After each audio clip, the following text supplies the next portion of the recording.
Hello guys, welcome to another video. Here we are going to solve question 5 and question 6 because question 5 is kind of very short.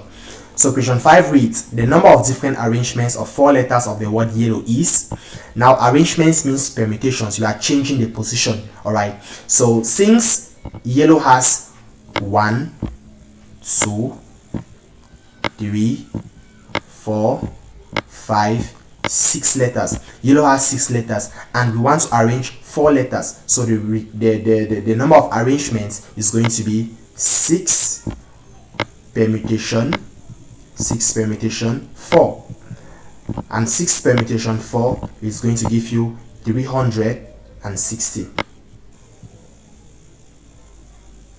Alright, let's move to question 6. Question 6 reads, the locus of the point representing the complex number z where the argument of z plus root 3 minus I is equal to pi ln 3 is.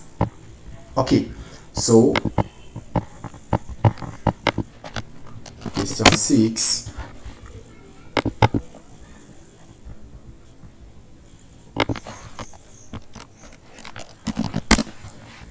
Alright, so for question 6, we need to look for the locus of the point of z where the argument of z plus root 3 minus I is equal to pi divided by 3. Okay, so we just go by letting z to be equal to x plus iy. Alright, so we are going to have that z plus root 3 minus I will be equal to x plus iy plus root 3 minus I. So if I bring the real part together, I'm going to have x plus root 3. And if I bring the imaginary part together, I'm going to have I into y minus 1. Alright, so that is it. So the argument of z plus root 3 minus I will be equal to the argument of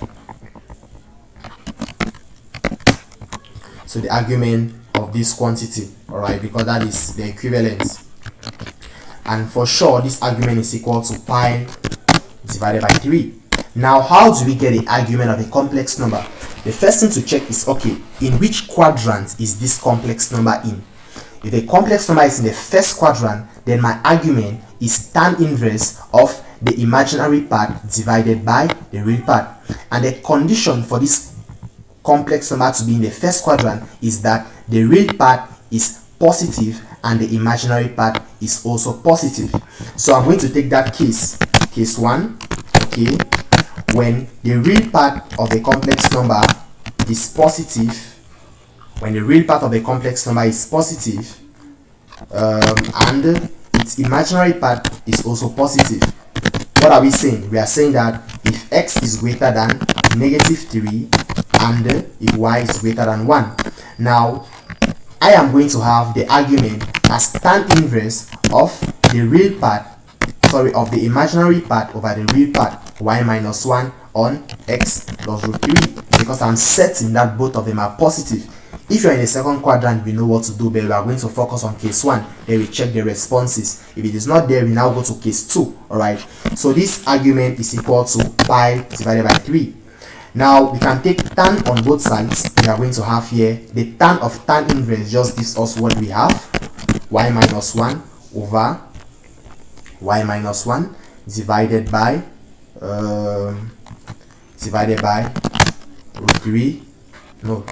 x plus root 3 is equal to the tangent of pi divided by 3, which is tan 60, and tan 60 is sine 60 on cos 60, so you are going to have root 3 as the answer.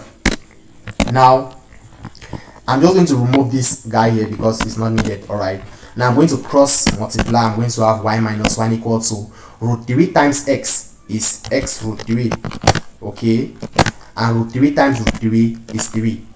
Now from there, to make it resemble a line, generally we write lines as ax plus by plus c equal to 0.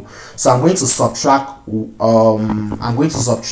this man on both sides of the equation. Alright, so I'm going to have on the left hand side 0, on the right hand side I'm going to have root 3x or x root 3, any of them, root 3x plus 3 minus y plus 1, because I'm subtracting y and adding 1.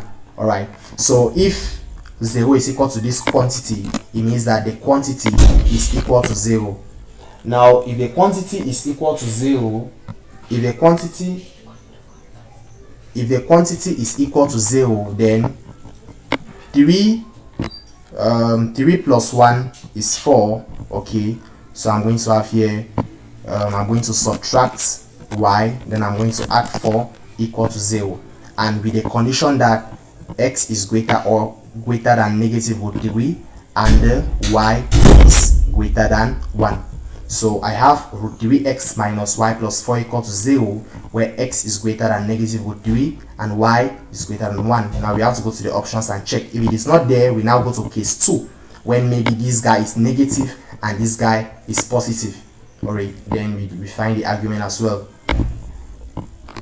Okay, so option A says that root 3x minus y plus 4, which is what we had, but now the condition, if you check, you see that option C is the answer. Okay, because the condition is first of all that your x has to be greater than negative root 3, your y has to be greater than 1, and we are going to have root 3x minus y plus 4 equal to 0. So option C is our answer to question 6.